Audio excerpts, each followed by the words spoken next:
ini salah satu kuliner dari Minang juga, namanya kerupuk kuah.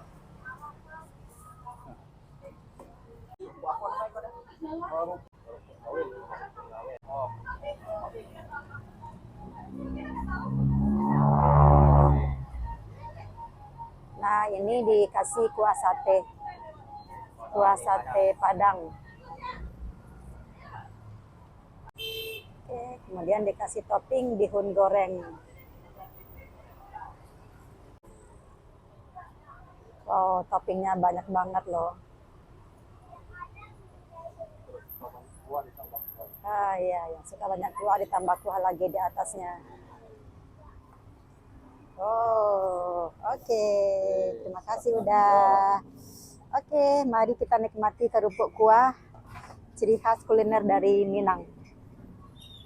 Bismillahirrahmanirrahim. Kita coba ya. Coba kerupuk kuah ini makannya agak belepotan ya.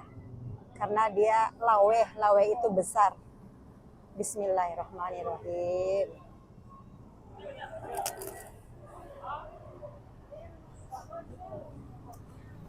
Hmm, mantul.